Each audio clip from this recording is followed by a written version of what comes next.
I was reflecting today on what is the common thread,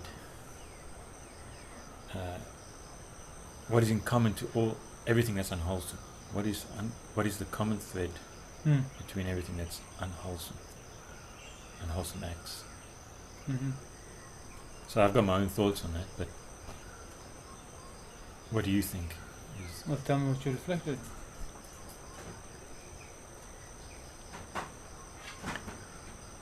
To me, it's anything when you attempt to take away that which is, or to conceal that which is with that which isn't.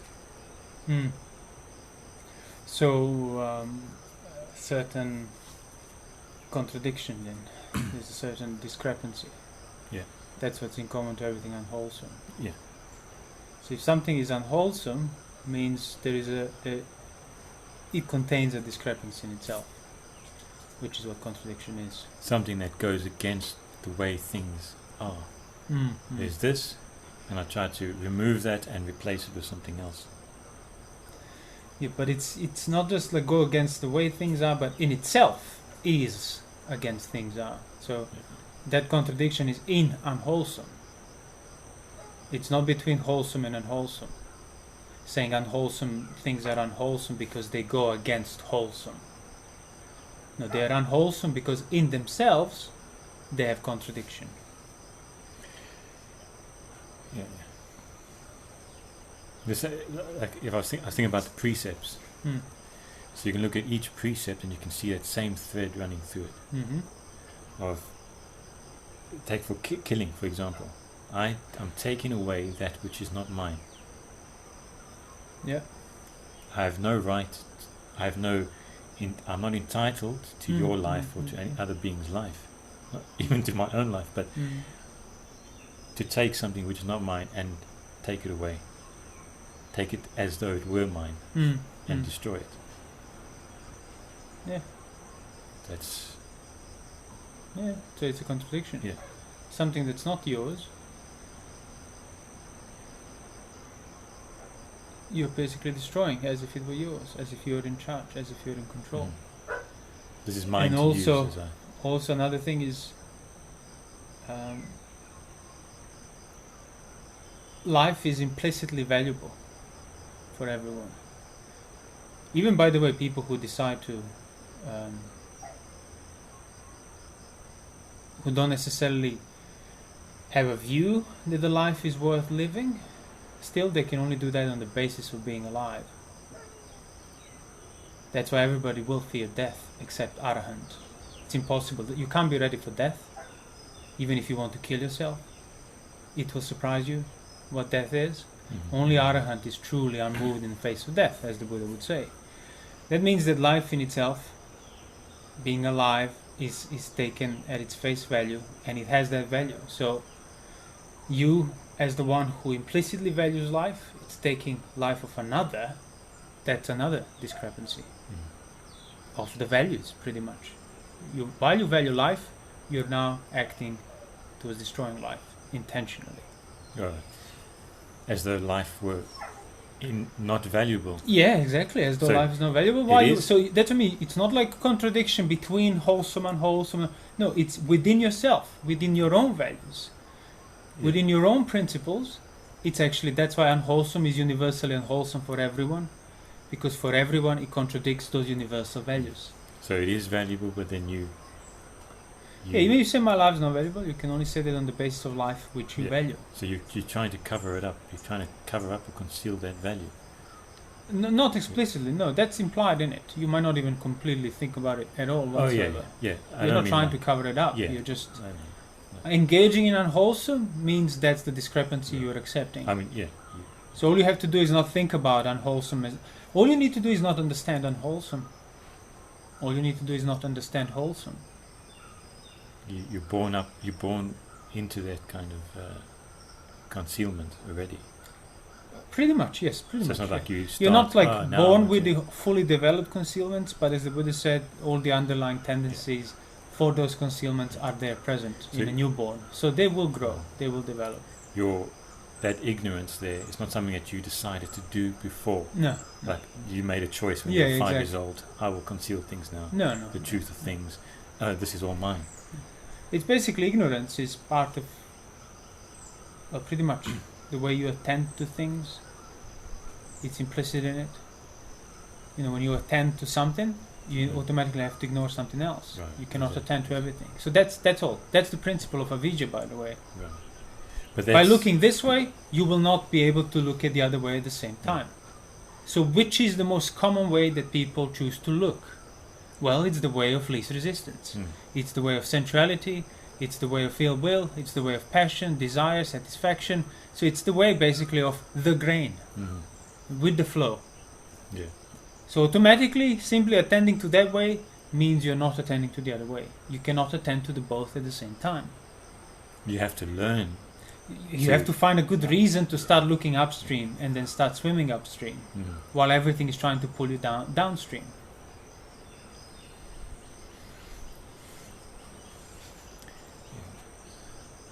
Just in the precepts again. Oh, and by the way, I just want to say that's why the only one who truly understands wholesome as wholesome and unwholesome as unwholesome, as in the universal value of wholesome and unwholesome, is a sotapanna.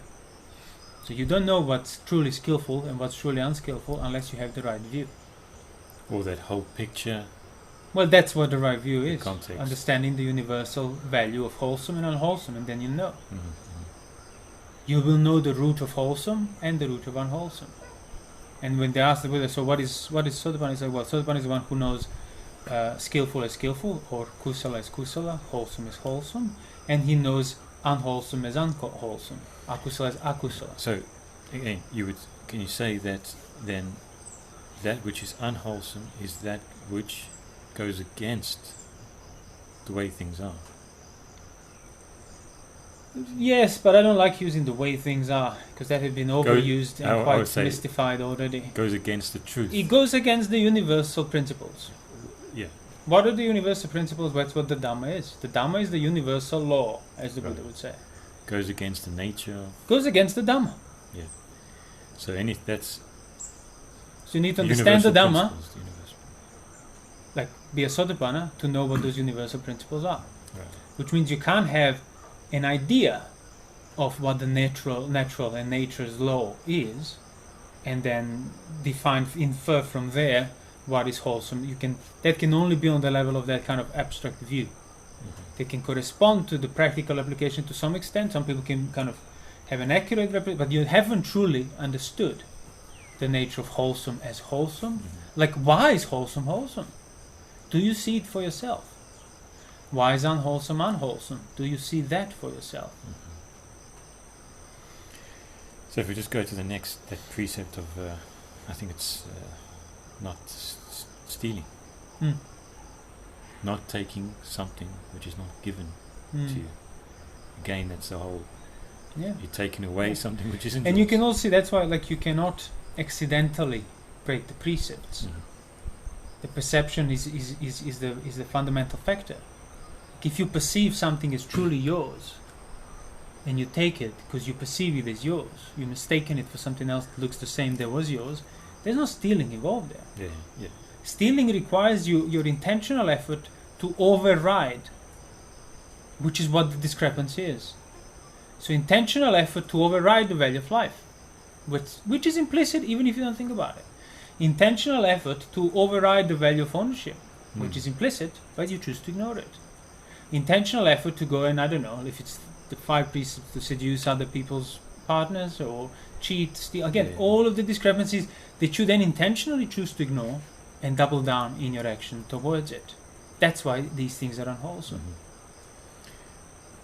So if you have no perception, like in the suttas we mentioned it before, if it's like accidentally there was an accident and somebody died as a result of it,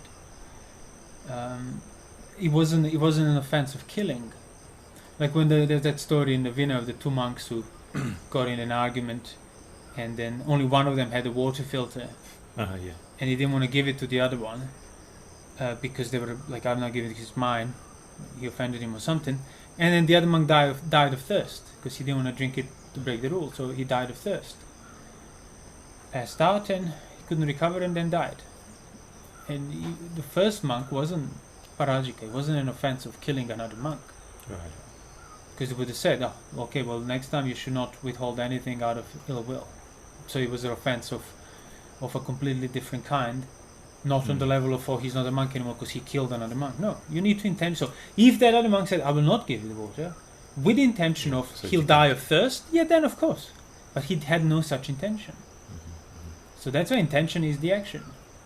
You cannot judge the action, the outcome of action, the severity of action without ignoring the intention behind.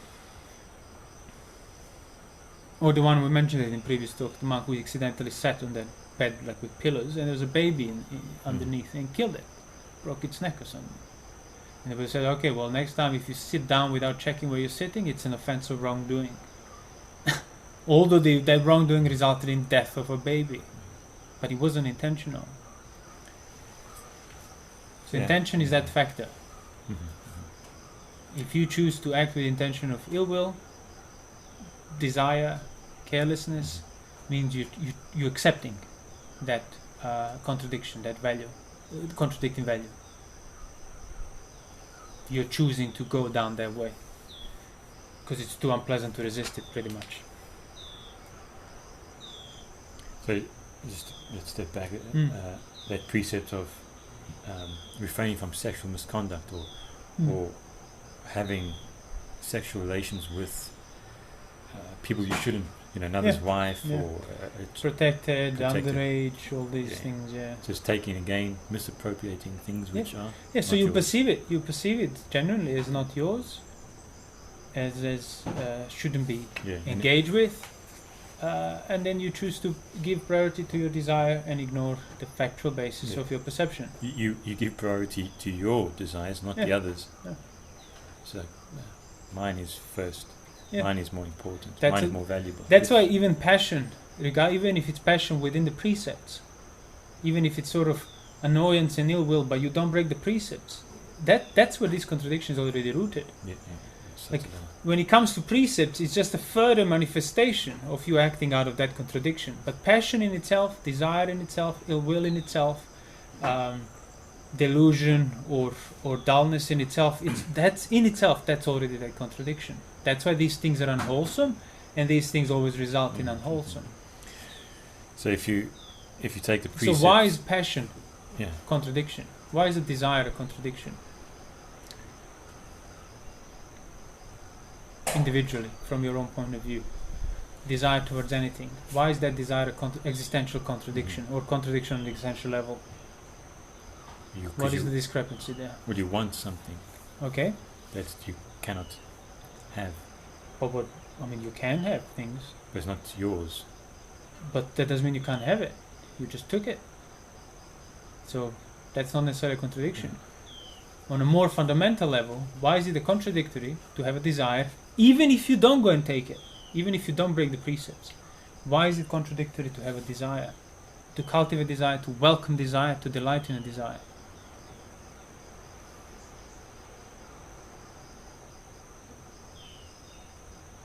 So desire is always towards sense objects.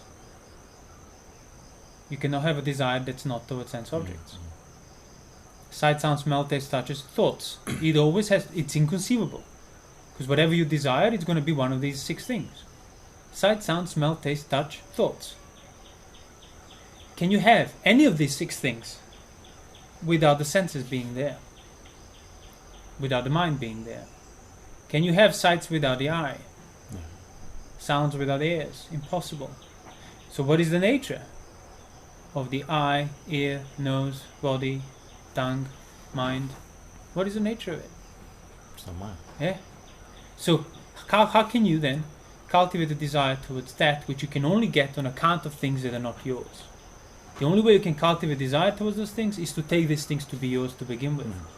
So it's impossible for you to have a desire towards sense objects without implicitly taking the ownership of the senses. But that's what I thought I was saying that actually. But I don't. You might have been saying it in general terms, but I didn't kind of see that you were saying it on the level of, like, even if you don't act, even if you don't break the precepts, even if you don't do anything, having a desire that is being welcomed and delighted in and accepted and not understood is already that existential contradiction we talk about. Because you will not be able to welcome a desire, entertain it, even if you don't act out of it, without that entertainment of that desire implicitly taking up the sense basis as yours. Taking up Mara's domain. Yeah. That's what I was going to say just now. As the precept of not acting out of sensuality. Being celibate. Sure. So you're no longer taking these senses to be yours. Yeah. Well, no. Not acting out of sensuality, being celibate, is the necessary sort of precondition for you to then eventually not take these senses to be yours on the level of your thought. Because that's what the Buddha said. A monk can live withdrawn from sensuality, but if he hasn't understood it, uprooted it internally on the level of his thoughts, he's still bound by it.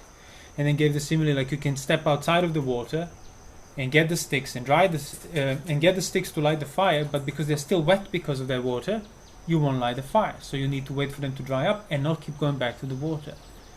So you have to live withdrawn from sensuality physically as a celibate, but then also mentally you need to start withdrawing your mind so it dries up from that sensuality. So you can stop taking that which is not yours. Exactly, yeah. Because taking up of what's not yours starts on the level of welcoming a desire. Desire arises by welcoming it, you take it up. When you take up desire, you take every value that desire implies. The value is that senses are in your control. Right. Senses can be enjoyed. It's not dangerous to enjoy the senses. Right. It's not dangerous to pursue wherever they take you. So you're acting from a premise that these senses are mine. Yeah. Sense experience is safe, secure. All that's implicit, yeah. Lovely. Yeah. All of that is completely implicit. You don't even think about it. So that whole delighting and so on is already... That's obviously he doesn't delight. So you can't say to a desire to not manifest itself. You have no say in that. But you have a say in your attitude towards the manifestation of a desire. Or your will for that matter.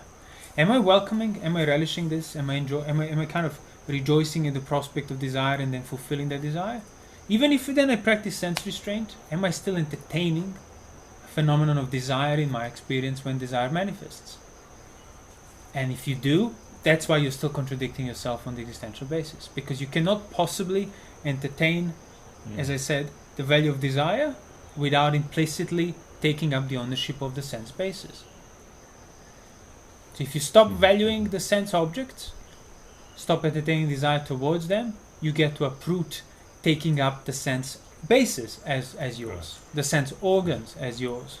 You have desire towards sense objects because you've misappropriated the senses.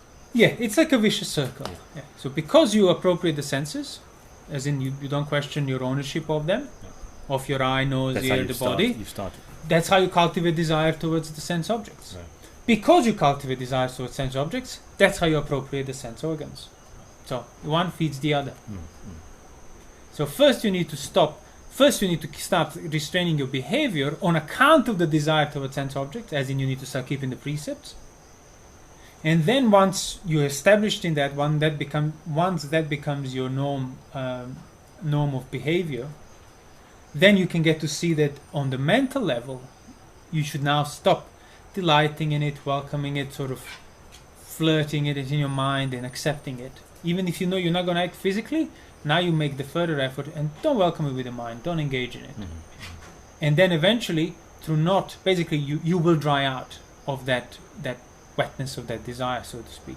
And then you get to see the true nature of those senses. Oh my goodness, this is peril. This is like, each time I was engaging with the desire towards sense objects, it was like putting my head on a chopping block, which is what the sense organ is. And the axe could have fallen at any given time. Right, balancing on this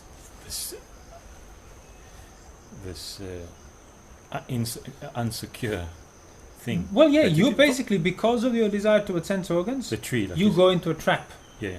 Sorry, because of your desire towards sense objects, you go into the trap of sense organs. And that's without that the simile, the lion's reserve. Yeah. Lion's enclosure. Yeah. So you are making yourself, like you're exposing yourself to this danger, to this peril, to this risk, to death, deadly suffering, because of your desires towards sense objects, which implies the ownership of sense organs. And sense organs are that chopping block, are that trap, and lion's den and so on that you walk into. So, but you can't just say, okay, I'm not regarding my senses as mine anymore, because that thought of your senses, it's basically a sense object. Right. So you cannot directly experience your sense organs, which is why there's always that implicit ownership that you need to undo indirectly. You can't just decide, I let go of this, because you're not holding it intentionally. So there is, what else do you need to let go? Or rather, what is the only other thing that you, if you let go, then you will not have the ownership of the sense organs? It's the desires towards sense objects. Let go of that, you're a step closer to then let go of the sense organs. But if you think you're letting go of sense organs, you're regarding your own sense organs as sense objects. So not being overly into the perceptions. What do you mean by that? Well, you're not delighting it, you're not focusing, and you're not entangled within your perceptions. You can let go of them, so to speak, to step back to see what's behind there, what they are based upon. But like when you want to see what's behind, it's not like another thing you want to see. It's just you mustn't act out of it, out of that delight and desire, and then you need to understand that desire. There's nothing else you need to sort of psychologize out of it to figure it out. You just need to understand the nature of that thing which is right there, that desire. Yeah. The peril, the danger. That's why I keep saying it's implicit. It's not found in response to this desire or after. It's in it. All of that is in every desire. In every time you delight in any desire of any kind, all these things are implicit. All these universal values are implicit. So that's what I mean, like, the eye cannot see itself, literally. So the sense organs cannot see itself as a sense object or of its corresponding nature. It's impossible. Utterly impossible. So when you think you're letting go of your eyes, of your body, you're not. You're basically, that thought is misconceiving sense objects to be the sense organ. Because yes, you can imagine an eye, but that's not the eye because of which you have sights. So the only way to abandon the eye abandon the ownership of eye because of which you have sights, is to see the peril of the desire towards sights, the danger to not delight in it. When you've sufficiently seen that, the mind will withdraw itself from the domain of sights, and by doing so, implicitly withdraw that ownership of the domain of sights as I, the sense object of the sights. That's why it's a trap. You are lured by something else, driven by something else, and you walk into a trap. You never see the trap, otherwise it wouldn't trap you. So you withdraw yourself from the particular bait that traps you, and that's how you escape the trap. And you can't see the trap, but you can see the bait. And what is the bait? Desire in regard to sights is the Mara's bait. So you remove the desire towards sights. There is no entering the trap of any kind, so you don't need to worry about the specificity of a trap. This is how it works when I think this. No desire towards sights. No trap of any kind that you can walk into. I'm trying to think what's the next precept of the third. Did we do third? We did, yeah. Well, it's the lying, isn't it? I said lying already. No, I didn't. It was stealing. Yeah, that's what I thought I did. Yeah, lying is misrepresenting the truth. Exactly. Intentional, yeah. But fundamentally, you are living concealment. Exactly, yeah. That is the biggest lie, which you kind of... Yeah, the biggest lie is that the fundamental lie of ignorance. I don't want to use the word ignorance necessarily. Of avidya. The fundamental lie of bad faith, delusion, dullness. Would you be able, for example, to be complacent, lazy, dull, and careless if you're placed in a dangerous situation? Did you perceive the danger of it? Yeah. It would be inconceivable for you to relax on that level, to completely just let your mind kind of melt away and forget about itself. And yet here you are, in the most perilous situation you can be, with death sickness, aging, everything else is approaching elements from all the directions. You can't escape it, and yet here you are, completely complacent. So it's like the fundamental contradiction, the hardest one to undo, because it's not as obvious as desire or as ill will. There is danger, but you just don't see it. Well, but it's implied. You feel it. That's the thing. Right. It's not like the danger doesn't exist. Just for example, if you want to do a little experiment, if you're not sure if it's dangerous or not, your existence in itself, just lock yourself in a room, comfortable room, but don't engage with any distraction for a day. Switch your phone off, switch everything, don't talk to anyone, don't step outside, just sit alone on a chair or a bed, whatever else, and stare in the wall. And let's see how long you can do that before you start freaking out on account of that boredom. So if boredom is not truly dangerous, why are you so afraid of it? Why do you constantly need something to keep you engaged, to swim, so you don't sink deep down? Why are you terrified of solitude and loneliness? Which like 99.99% people are. Because you need to make the effort to basically develop your mind and wisdom in order to be able to delight in solitude. So you realize that, oh, if I get sick and I can't move, so I can't distract myself with all these things and projects I have to do, how will my mind remain? Will it be unaffected by this? Or will I start completely losing it and freaking out? So that's why, like, boredom, it's how I'm bored. Yeah, let that boredom endure now, and it's going to turn into full-blown anxiety and dread. And why is that if existence is not dangerous and perilous? Where does this anxiety come from? Because you haven't done anything, by the way. You're in a perfectly safe environment. Locked, nobody can get in. Safe as you can be, and yet here you are freaking out internally. Well, because that's what existence is. It's all these efforts and actions you do to enable yourself to ignore that very nature. So that's why delusion, like lobha, dosa, moha, the three kind of unwholesome outpours, that's why they're unwholesome. Delusion being the third one, or dullness. That dullness is a form of complacency. And the only way you cannot be complacent without implicit kind of, implicitly sort of assuming or ignoring the fact that it's not dangerous, that existence is not perilous. So you just assume safety because you are complacent, and because you assume safety, you make the effort towards complacency. Same like with that, what we said with the desire and ownership. That's the thing one has to understand, that what anicca is dukkha. Yeah, anicca is dukkha. And by seeing that dukkha, because of seeing anicca is dukkha, you're then implicitly withdrawing yourself from the ownership of atta, which is anatta. But that seeing dukkha means that you are no longer complacent. You cannot be complacent. Yeah. So you need to see that dukkha, and the dukkha of boredom is the dukkha of the dukkha of uneasiness. It says, there's a simile where it says, seeing that dukkha is like seeing your executioner with his sword drawn out, waiting for you. It's there. It's waiting for you. So you have that. You can't relax and just watch a movie now while. Exactly. Well, like somebody comes and tells you, you have 10 minutes to live. Yeah. Okay, thank you. I'll just carry on watching this movie and laughing carelessly and whatever else. It would be impossible for you to do that. Because suddenly the sense of urgency is back on. Yeah, you're awake then. If the only reason sense of urgency can be kind of restored is because it's always there implicit. That anxiety, that thread of anxiety that you can never completely cover up, is what human existence is for everyone. People who practice, people who don't practice. Nobody can outrun it. Only Arahant can free himself from it completely. So by trapping yourself into a room or whatever. But when you're like young, healthy, you have all the senses working, everything at your disposal, it feels like there's no problem. As I said, just do a little experiment, close yourself in for like half a day.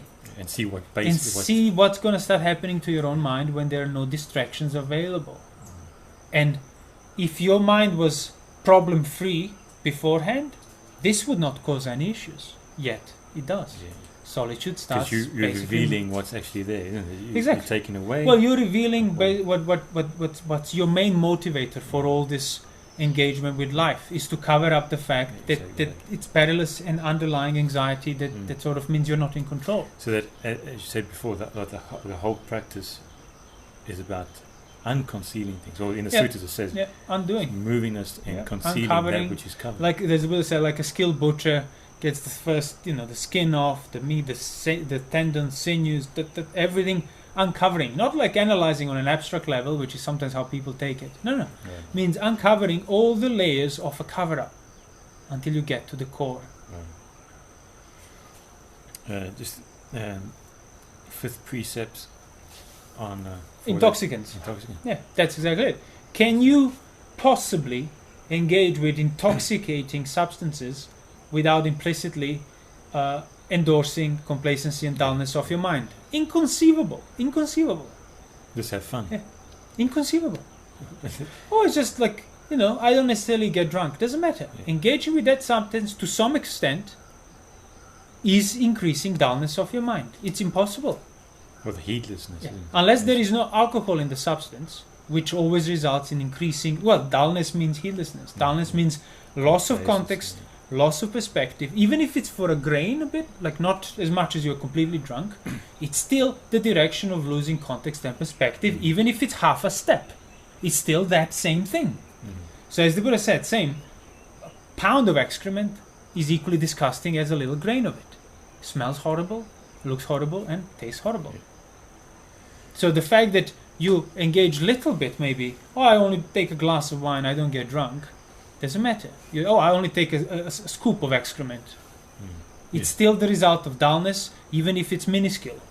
Mental dullness is still the result of your action, which means you still value it, you're still engaging with it. Can you engage with even like a sort of absolute minimal level, so to speak, of intoxication, just tiny bit, without valuing, without delighting at the prospect of dullness of the mind, preferring that, numbness, dullness, distraction, any of it. So which means, can you be engaging with that direction of intoxicating your mind even tiny bit without sort of not seeing the danger of it? Would you be able to engage with it if you see it as dangerous? I will not go all the way into the lion's den. I'll just set the foot inside. Yeah, but what if the lion is right there by the entrance? Because there is a chance that it might be. Then you wouldn't do it. You wouldn't flirt with that idea at all. A little bit of poison. Exactly. A little bit of poison is still a poison. It doesn't affect you as a lot of poison, but it's still a poison, which means it still affects you, which means that might be enough in itself. Because you're already covered, like you're already full of wrong views in regard to everything, in regard to desire, in regard to ill will, in regard to dullness. So it's already like a mountain of work for all of that to be undone, as we said. And yet here you are flirting with the things that directly result in increasing of those wrong views.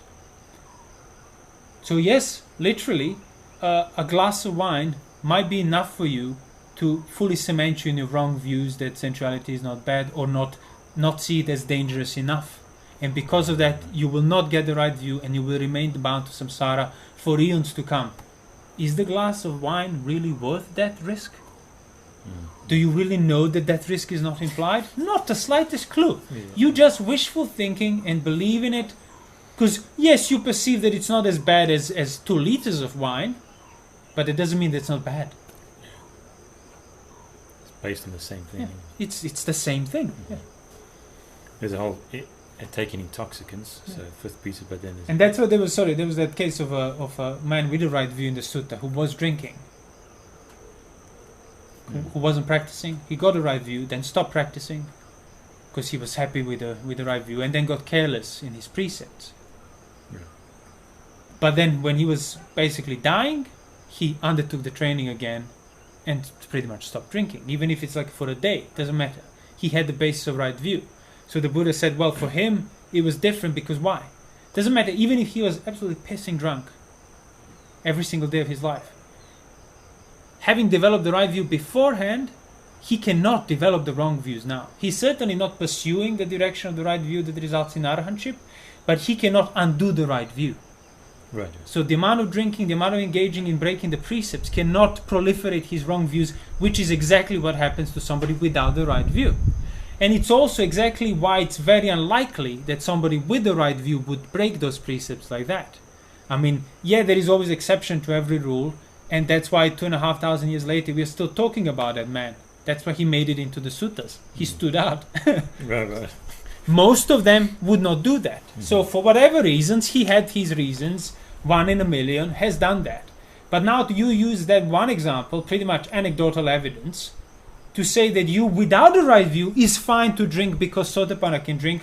Okay, so drinking, you can match that. Why don't you match the right view of a Sotapanna as well, and then see how you can drink, or how you can break the precepts? Sure, theoretically you could, but not until you get the right view first.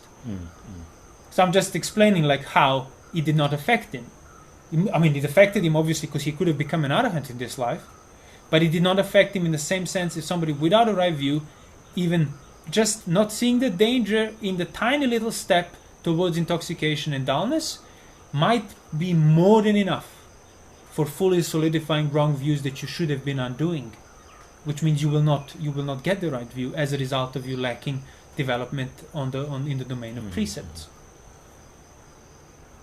And even like we posted that before, the suttas, even when the Buddha was teaching lay people, before they would get the right view, he would start teaching them the benefits of virtue, generosity, and then the peril of sensuality, how it's of little value, little satisfaction. And then when the mind would be primed like that, then he would teach it, and then they would get understand. And then they might go back to their wives and husbands and so on, but they can't undo what they understood, which means they'll never be able to be as careless. So, yeah, if you get the right view and then choose to go back to sensuality, that's your choice. But saying because the one with the right view can go to sensuality means I can do sensuality without the right view, well, that's just ignorant thinking, intentional ignorant thinking. Because you obviously see that it's not the same. Well, it's similar to also, intoxication with life, intoxication with health, intoxication with... Yes, yeah, of course. That's what I mean, losing the context. Yeah, that's the context, is that, I might be healthy and alive and young now, but can I guarantee that will be the next in and out breath I'll be alive? No, you have absolutely no guarantee of that. But when you don't think about that, So when you fall away from recognizing that context, then you start heading into the direction of the desire towards sense objects, which is intoxication as well. So that's the more subtle application of that precept. Sure. You can go deeper there. Taking no intoxicants. No longer intoxicated with life. But I don't get drunk when I drink one glass of wine or one beer. Yeah, but you're intoxicated with life itself. Being drunk is not a measure of whether you're wholesome or unwholesome. Engaging with the unwholesome direction is a measure. So it doesn't matter if you engage 10 steps into the unwholesome direction or one step, you're accepting the direction of unwholesome, full stop. But it's this, again, like common sort of Puttujana's wisdom. I don't get drunk. Nobody says you shouldn't get drunk. You shouldn't drink alcohol. By not drinking alcohol, you cannot get drunk. But is this the drunk is being the problem? No, drinking alcohol is the problem. Not because you get drunk, but because it's implicitly taking up of the unwholesome direction. Even a tiny bit. And then you won't have to be worried about whether you're drunk or not. That was never the threshold for the precept.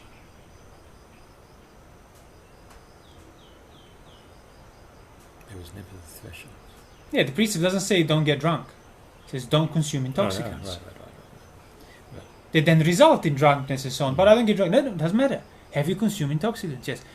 Would you be able to consume intoxicants without implicit value of mental dullness and relaxation, basically on the level of ignoring the necessary context of perilous existence?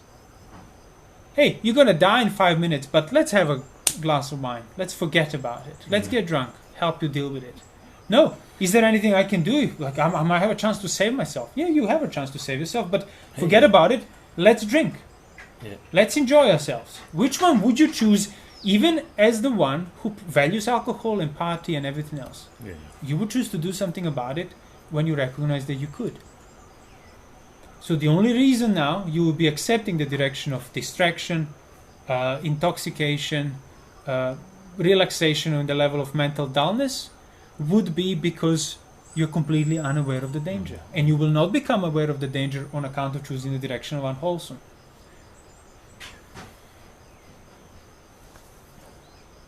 And that's the other precepts of no entertainment, no decoration. We're now going to 8 precepts. Yeah, I mean, in general, you can Right, find right, the same right, right. in any precept. Well, same, but, same.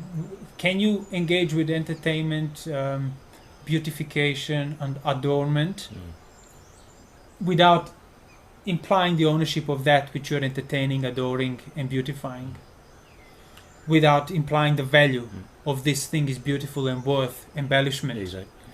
Like, would you be embellishing a poisonous drink Yeah. that just smelling it might kill you, let alone touching it or drinking it? You wouldn't go near it. Why would you then sort of spend your time like dressing it up? And why do you need to dress it up in the first place? Well, I mean, if it's already beautiful and wonderful. Would you in dress itself, up a pile of excrement? Yeah. No amount of dress will make a pile of excrement attractive. Yeah. It just wouldn't. So you will only dress up something that you can perceive that can be embellished even more by dressing up, by adorning, by beautifying, Right. by covering up the ugly so I can emphasize the beautiful. Means you imply it's beautiful. But And that's already a contradiction in terms because it isn't beautiful. If Yeah. it's beautiful, it would be in your control. You wouldn't age. You wouldn't be subjected to elements. You wouldn't be subjected to dying, sickness. You wouldn't be subjected to basically everything else that's going on in the body that you conveniently ignore every single time you choose to only single out one aspect that's not as ugly. That's what we spoke before. People think things are beautiful and then ugly.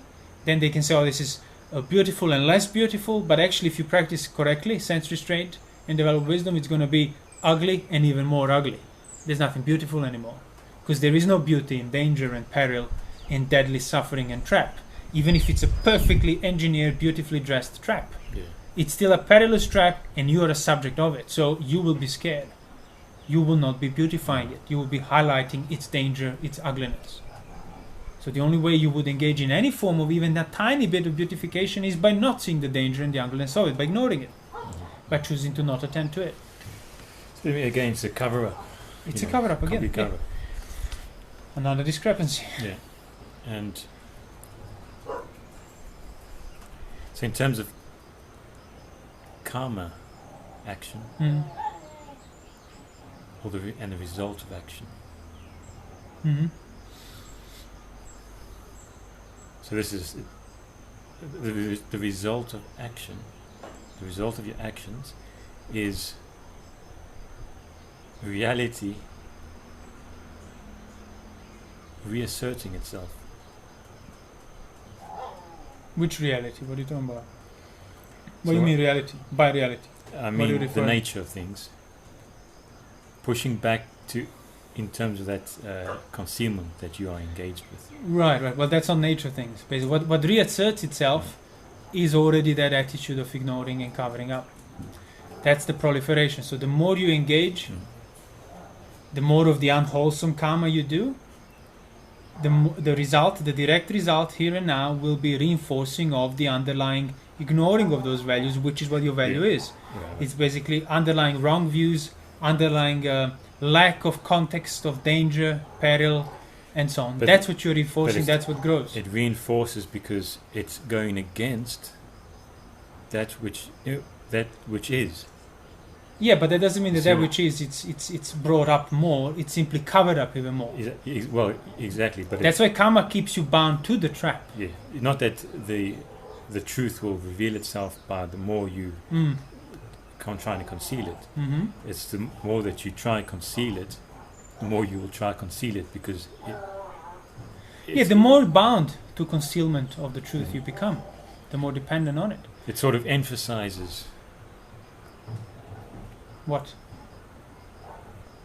the truth that you. So you have. No, Ed, you wouldn't use the word truth. It's not the Yeah. truth. You don't see. It's not. It's a lie for you. It emphasizes your lie. Yeah, not that In you order know the to truth. lie, there has to be an implicit truth. Yeah. Yeah, which you don't But know. it's not emphasized. What is emphasized is the lie. That's your starting point. Putujana has no relationship with the truth. The moment he gets it, he becomes a Sotapanna. Yeah, not that he Anything- knows the truth. I know, but that's why it's not correct to say, oh, reinforces or emphasizes the truth. For whom? For Sotapanna, that's not the case because he got the truth. For Putujana, all thing that's emphasized is a lie.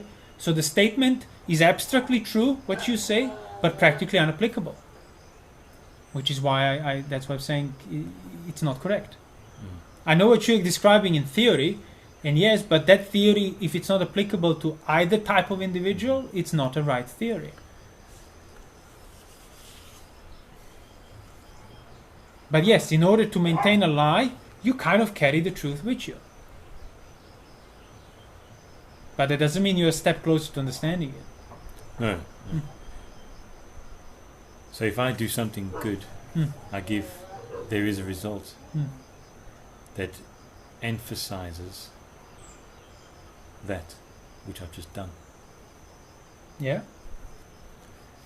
That's. I mean. I might feel joy. Non-specific. I might feel joy. You might say thank you, because that act that I've done is good. There's a good result. It's kind of there's non. By the way, why is generosity good? Why is it wholesome? Why is generosity free from discrepancy? It's still an action. It's still a karma.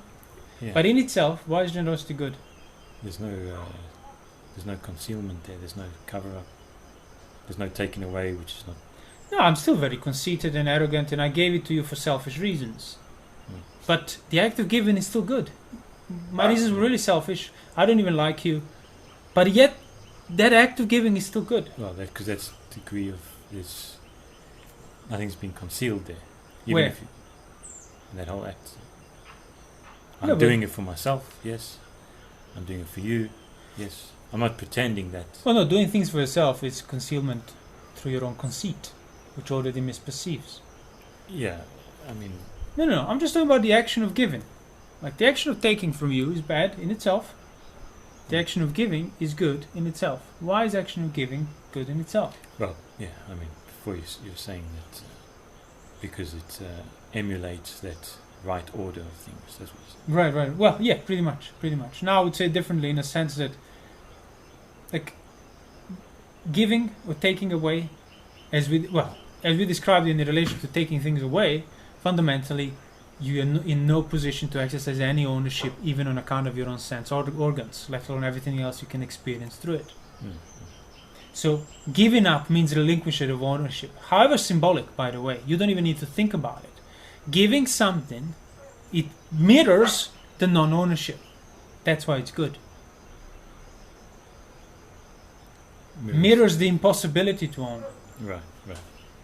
Mirrors the possibility of relinquishing the ownership, even if you don't make the effort. And that's what I mean. Good karma will not free you from karma. You can give all you want, but underneath all of that, you still value the ownership. You still imply the ownership of your sense of self, your body, and everything else. But because it emulates that. It emulates that which you don't see nor understand. The right order. That's why it's good, and that's why it will make you, like as Buddha would say, you'll be reborn in better realms. Right. Basically, that are reserved for those who have not been so dependent in this life on desire, aversion, and distraction. So it's more in line with the truth, or it's more in line with the nature of things. Okay, you can say that. It's more in line with the universal principles. So now, if I act opposed to those universal principles, I do something unwholesome. I don't know how to say it. Is the result of that?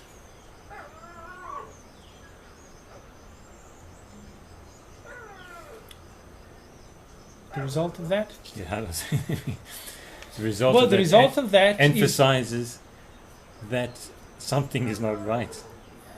That for whom? For a third-person observer? For me. No, you wouldn't see that. That's why more sensuality will bring more sensuality. More sensuality cannot emphasize the problem of sensuality. Only you turning away from sensuality, like with your own reflection upon the sensuality you engaged. That's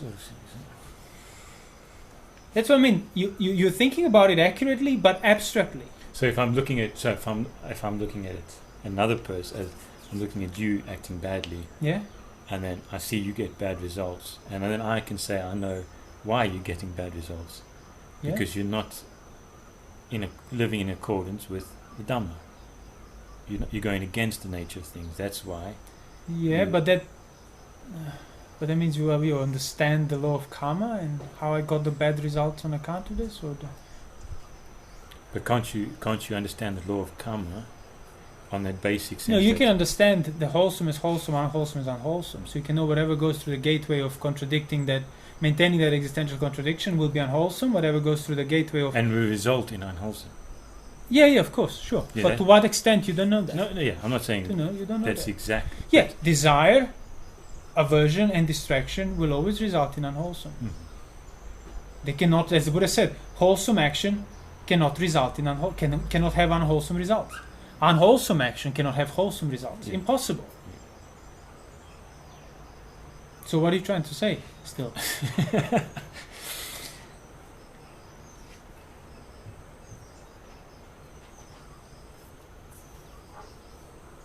So the universal law, the nature's law, the principles we are talking about it, they're either abstractly true or true in case of an arahant. So yeah, so what I was saying was that the results of action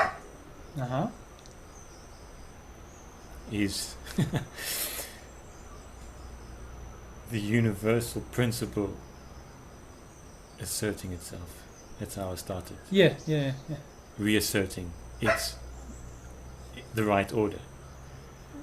Yeah, no, that's not right. Why is it not right? Well, I explain it. Because there is no right order. It's a wrong order unless you are Sotapanna or higher. So the only thing you're reasserting is the wrong order of the universal principle. But because there are results of actions. Yeah? Because if there was the right order, would there be results of your actions? Yeah. Your actions. Would they Yeah, affect? because now you're talking about the order of whatever. actual physical action. Yeah. But so for an arahant who's Yeah. gone beyond karma, Well, he has uprooted the karma. He hasn't gone beyond it for as long as he's alive.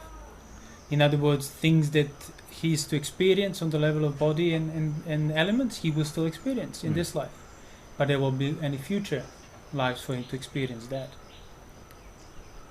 No, that's what I mean. Like by saying that you're in line with the universal principle, you're obscuring the fact that you can do good and still not be free from karma. You can do bad, you can do good. Both are doing. They're not rooted in the action. They're rooted in whether you see the universal principle or you don't see the universal principle.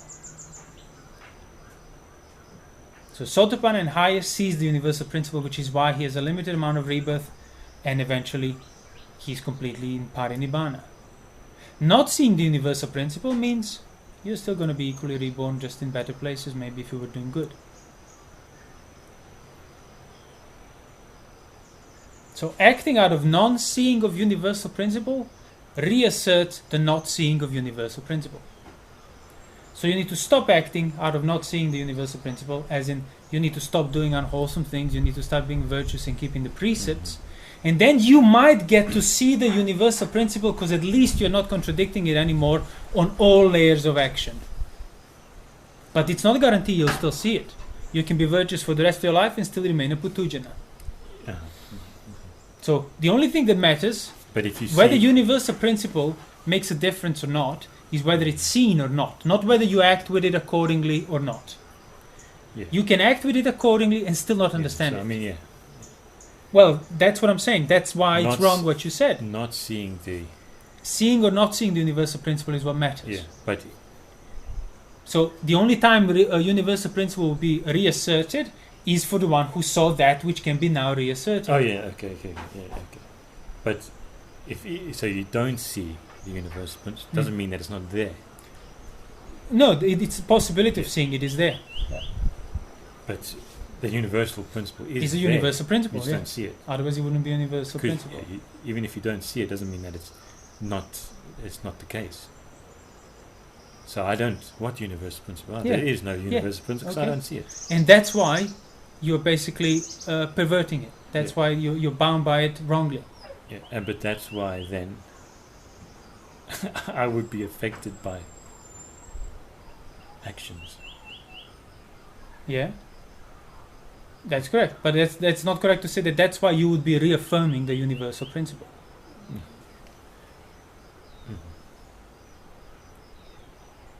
No. Yeah, I don't mean to actually imply that. I don't mean to imply that. I know. But that's how you were phrasing it. Right. Like you reassert the universal principle by acting out of it. No. Yeah. Acting out cannot reassert the universal principle. Yeah, I don't mean because acting out is already within the universal principle. So that universal principle, that your action cannot step outside, or affirm or deny, your action is the universal principle, can either be seen, which will then free you from action, or not seen, which keeps you bound with the action. And the direction that that action takes. Keeps you bound with the action. Yeah. So I think if you want to understand why your statement was wrong to begin with, stop implying that your action is kind of a response to the universal principle. Action is fully enclosed within the universal principle. Cannot step outside of it. Yeah. In a way, I'm trying good action, bad action, neutral action within the universal principle. So you wouldn't say that that which is already within the universal principle is reaffirming the universal principle by acting. That's impossible. Reaffirmation of your action is again within the same universal principle. Whether that principle is understood or not, that's where the issue is. That's why Sotapanna is one who knows good karma as good karma and bad karma as bad. Now, he doesn't know the results of it. He knows the nature of it. So he understands that this action is within the right direction of the universal principle, and that he understands that this direction is within the wrong. Sorry, this action is within the wrong direction within the universal principle, which is why it's wrong. But the Pratujana acts, but doesn't know the universal principle, which is... That's why he's not free from karma. Yeah, he doesn't know that he's acting... He doesn't know. In accordance he can take on faith, on trust, on authority, the reasons for acting good, but that doesn't mean he understood the nature of action. So he's affected by his actions. Yeah, his actions will take him in the direction that basically you choose them to. But if he knows the universal principle, then how far you will go in that direction will be limited. Right.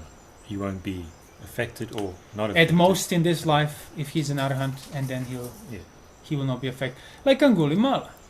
When he went to Pindapat later on, when he became an arahant, and some people recognized him and they threw stones and sticks at him and beating him, and he came back bloodied, bruised, like in pain. And the Buddha said, bear it, Brahmin, bear it. You are bearing out the results of your actions now, which you would have done otherwise for eons to come.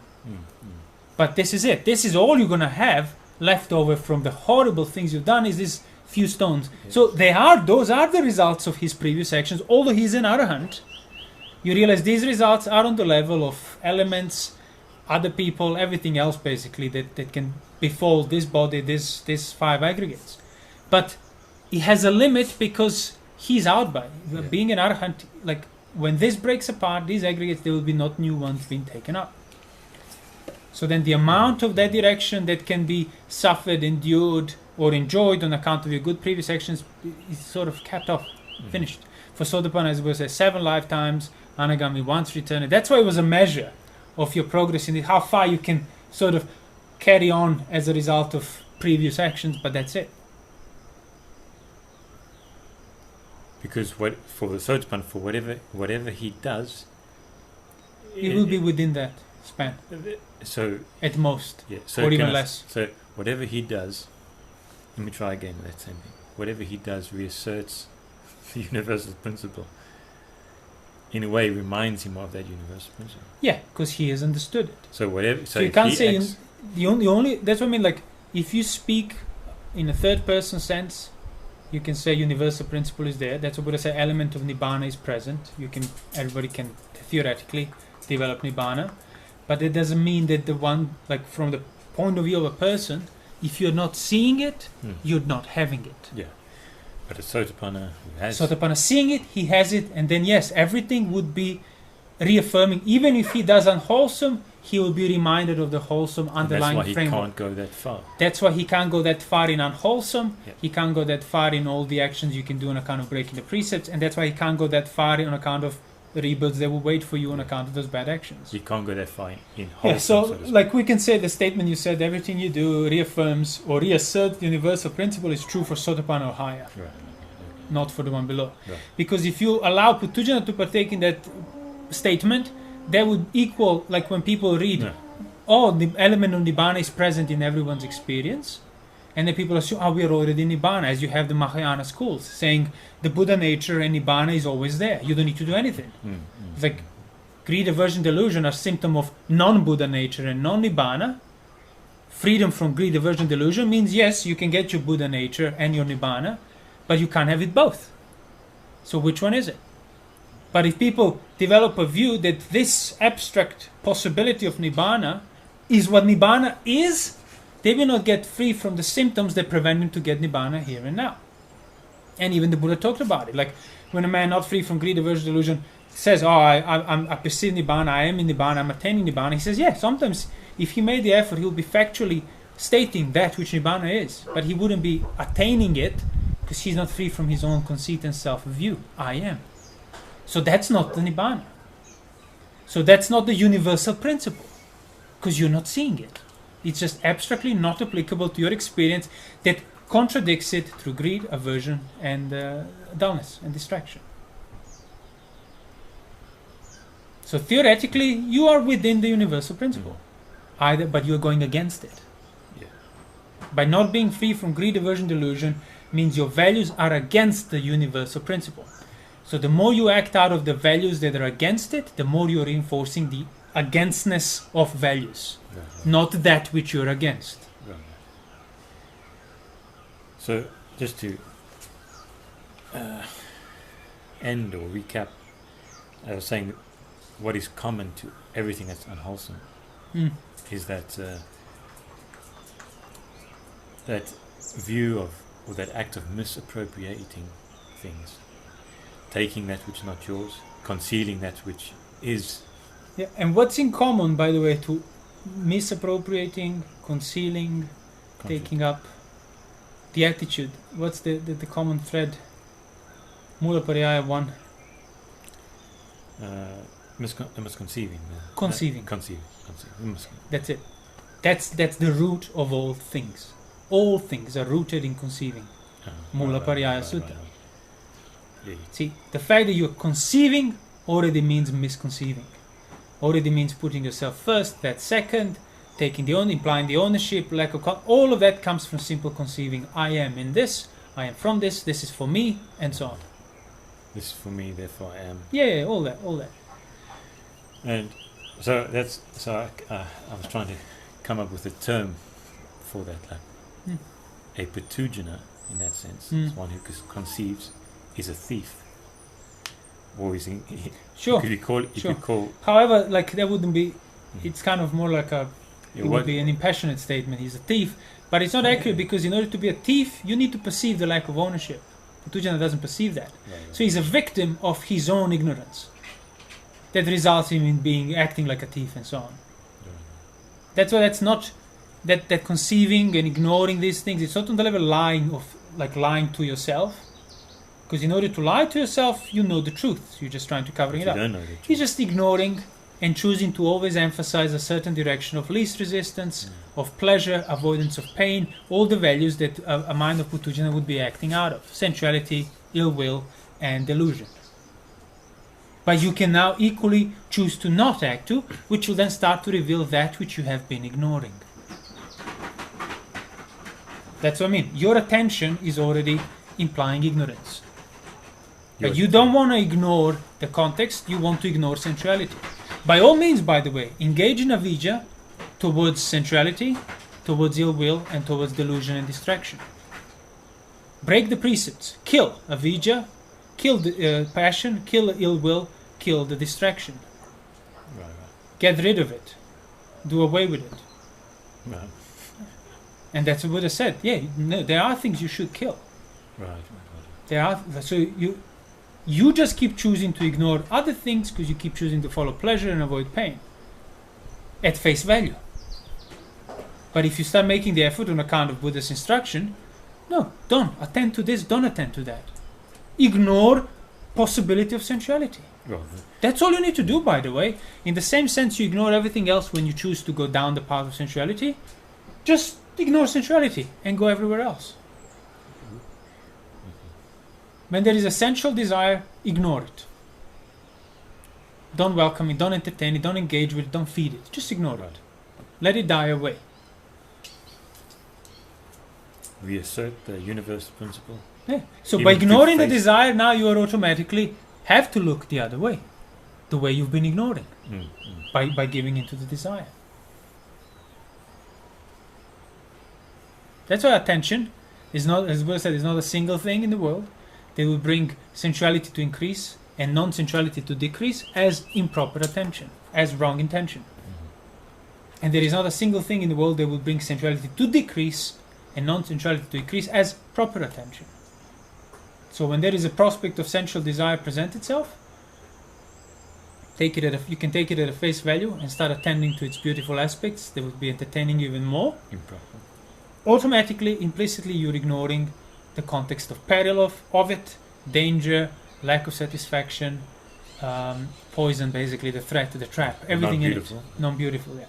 So now you can choose to make the effort to restrain yourself from going down the path of sensuality offered, and then start to reflect on the greater picture, and then automatically you cannot be aware of the greater picture of sensuality, which is, oh, this is not really that satisfactory, and at the same time be equally attracted to it. Impossible. It's mutually exclusive. So if you start making effort in the direction of greater picture, you will be less and less pulled by the sensuality.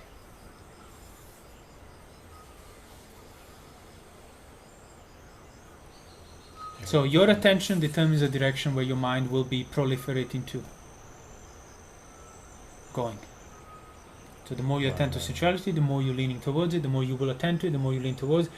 That's why some people are more dependent on sensual distraction, some people less. Yeah. But if you have that bigger picture, you have to start cultivating the bigger picture by not taking the little picture at face value and just jumping down it. Yeah.